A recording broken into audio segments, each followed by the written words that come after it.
Welcome to Past the Purpose. I am your host, Vicky Otarina, and Past the Purpose is all about the journey that God has given to you. So as you watch us, I pray that you will be blessed, motivated, and inspired to go on that journey with God. Stay tuned for the next interview. God bless you.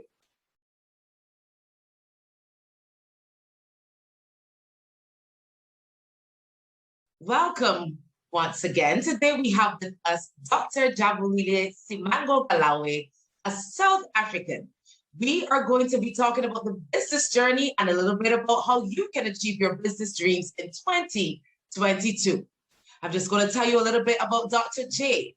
She is the founder and managing director of DrJ Business Support Limited and the program director of the Business and Executive Coaching at the Wits Business School.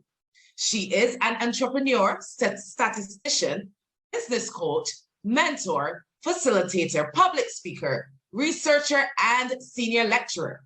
She holds a PhD in entrepreneurship from the Wits Business School and an MSc in mathematical statistics, risk analysis from the University of the Free State.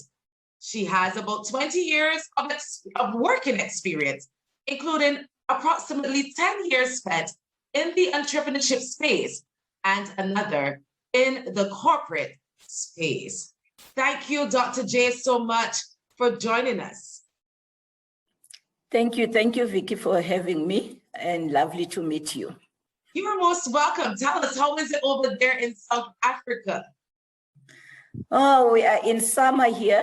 We are supposed to be in summer, but the weather can't decide whether it's summer or winter. So it's a little bit cool outside, but yeah, we're doing okay. We're good. Thank you. Wonderful. So we're so happy to have you from all the way over there in South Africa. We are connecting with persons all around the world. So I'm just going to jump right into our questions today. I want you to tell me a little bit about your journey and how did you develop this passion for people development and entrepreneurship? Where did it begin? Yeah, so it's a very interesting question. It's been a very funny journey because it didn't start like that. So the dream that I had when I was at primary and high school was a totally different one with what I'm living today. Because when I was still studying, I thought I'd be a medical doctor.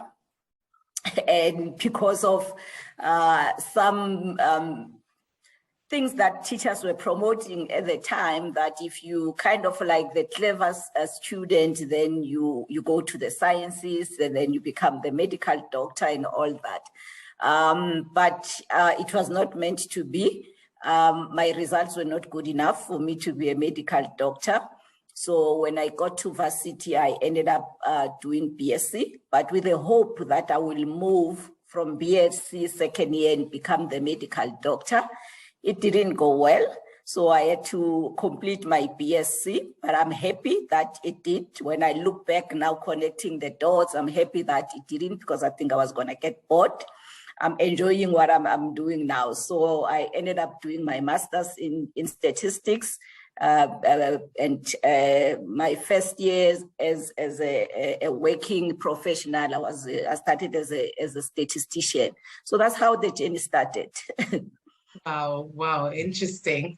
So you are an entrepreneur, a statistician, a business coach, mentor, so much more, facilitator, public speaker, researcher, senior lecturer. So you're truly a woman wearing many hats.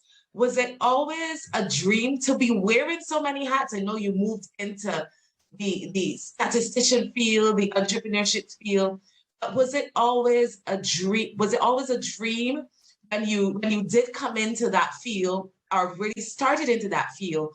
Was it really a dream? No, it was not.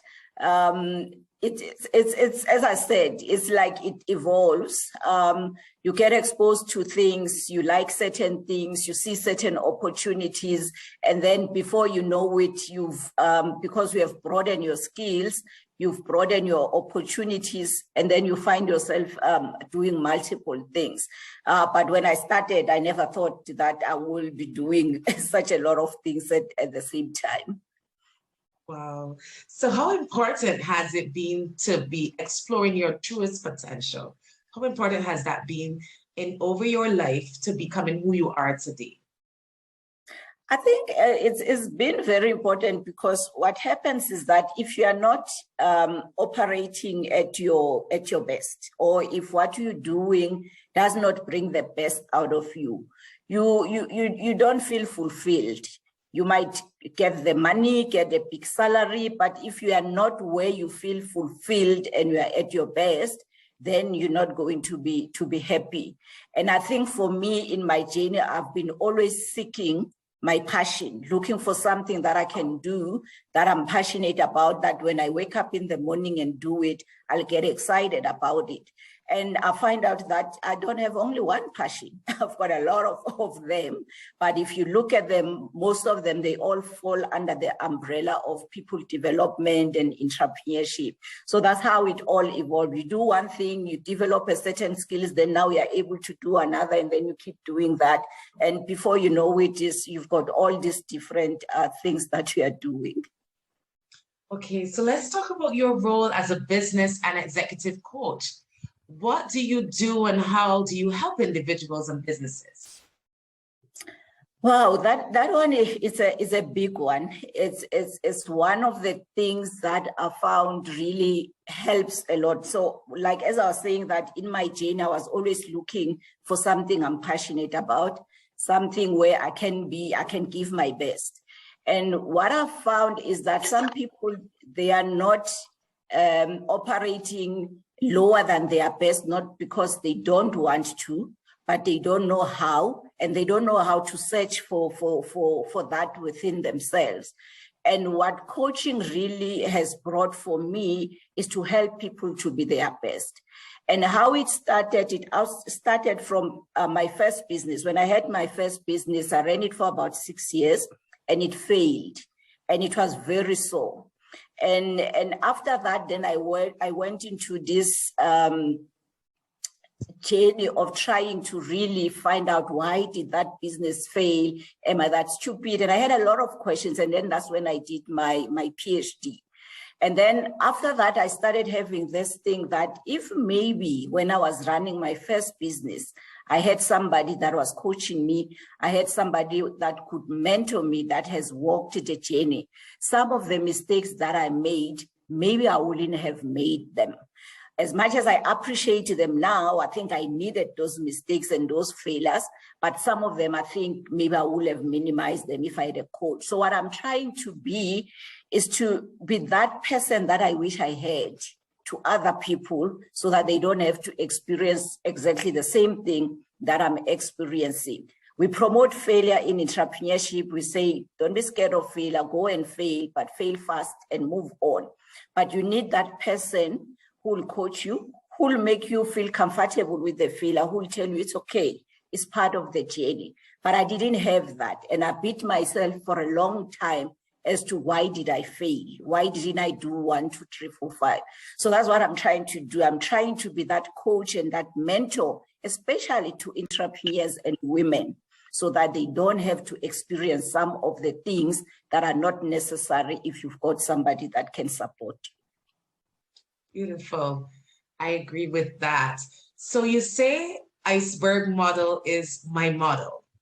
Can you tell us about this model and how it's been effective in your life as a multi-talented businesswoman, and also in the lives of those that you coach and work with? What I found in my experience, Vicky, is that most of the things that we focus on are really not the issues that we're supposed to be focusing on. At work, your boss and everybody else will focus on the results, will focus on your performance, focus on your deliverables. But your deliverables don't just come by itself. there are certain underlying things that makes us behave or that makes us perform the way we do. And most of the time we don't pay attention to those things because why? They are sitting below the eyes. Nobody sees them. We're all looking at the top part that, oh, you are this successful person, you are this wonderful person, but there are sometimes underlying things that sometimes make us not to be the best that we can be because we don't deal with them. So in my coaching experience, what I found is that if you can coach people's belief, if you can coach people's values, if you can coach people's thinking, self-awareness, whatever on the top, what everybody sees becomes easier because then it becomes the fruits of your belief and your values and all those things. But when you coach the top part, you coach me to perform at work, you coach me to be this successful person, I won't sustain it because the roots that's supposed to give me that are not in a good state. They are not watered enough. And then the fruits that comes up there, then they are not healthy fruits. So that's why I believe so much in that model, because when I talk to my clients, I always say, what do you believe about yourself? And you find out that the belief about myself is what will make me not take opportunities, is what will make me always go for the smallest things in life, is what is going to make me look down upon myself, have low esteem, but all that stuff is from the roots, the stuff that sits below the iceberg. And if we can work with that, then the fruits becomes easier. So dealing with the roots is what I'm hearing as being important on that journey, and that leads to a level of success versus just dealing with what's at the top and not dealing with what's the underlying stuff. So I love that. Yeah. So what are, for anybody looking to have a successful business in 2022, or even starting that business and being successful, what is some of the advice you can give a person? Tell our listeners and tell those that are going to be reading this in Divine Purpose magazine, tell them what it takes in 2022. Yeah, we're living in a different world. COVID has changed our lives so much. And if you compare from 2020, you look 2021, people that have managed, especially in the entrepreneurship space, that have managed to stay on are people that were able to seize the opportunities of the moment. Because things change. We live in a digital world. The needs of our customers change. And if you want to make it, you have to be flexible. You can't get married to one business model or business idea. You have to always be alert, look around what the trends are telling you, and change with the times. If the Times says this business model that has given you so much profits before COVID, that has made you rich, is not viable anymore, you have to be prepared to divorce that idea and look at what is needed to today, adopt that, marry that one, and run with it until it also runs out of its time. You need to be agile. You need to be flexible. You need to be comfortable to let go of the familiar things that you feel, this is my thing. But if it's not working anymore, you let it go. And you'll see that some of the businesses during COVID, when others were dying, others grew. Because why? They were able to quickly see that something is happening and we are not going to go back there. Therefore, I need to let go or modify this business model that I've been working on. And that goes also with our personal life. You have to always be willing to change and be alert to what is happening around you and even what is happening within you, so that you are always aligned and comfortable, that you don't conflict also your inner self. You look at what is happening. Does it talk to me? Does it resonate with me? And then you're flexible, you move with the time. It's hard times, it's not easy. You need the discipline, you need the commitment, you need the resilience. But if you know your vision, you know where you want to get to, and you keep on looking at that vision and allow to always kind of like bring the fire up for you, then you will make it to 2022 and be successful. Thank you. So I hear about being agile, being flexible, looking at those opportunities, or look at and making them a business. So that's really amazing. I thank you so much for that. And as we close, what or who is your biggest inspiration? Ooh. I like the way you phrased it. People like asking who's your role model, and I normally say I don't have one. Because I've got a couple of people that have got certain things that when I look at them, they represent certain things to me that I'm either looking, I'm kind of like wanting to get to, or I like certain things about them. So I've got about 3 women that really I like. When I look at them, to me, they say, Black girl is possible. Black girl, the sky is the limit. And for me, that is Oprah. Everybody knows Oprah. I always watch her stuff and stuff. And when I look at her, to be a Black woman listed amongst the richest, as a woman, we know all our the challenges of being a woman. When I look at her, I say, girl, it is possible. And then there's 2 vice chancellors in South Africa. One is the vice chancellor at UCT, which is Prof. Mamkhedi, and then another vice chancellor at UNISA, which is Prof. Puleng, because I also operate in the academic space. When I look at those 2 women and understanding how difficult the academic space is to navigate because it's male dominated, I look at them and I say, it's possible. It is possible. It doesn't matter how difficult it is.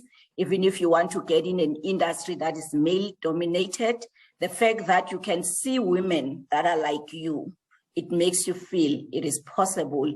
You can make it. You can make it. You can get there. And those 3 women for me, I always look at them and I say, Black girl, you will make it. So we close with that, with those words, Black girl, you will and you can make it. So thank you so much, Dr. J. It's been a pleasure spending this time with you. And I really know that our readers, our listeners will be blessed by this interview. Thank you so much for your time. Thank you very much, Vicky, for the opportunity. It was lovely chatting to you. Thank you. You're welcome. Thank you.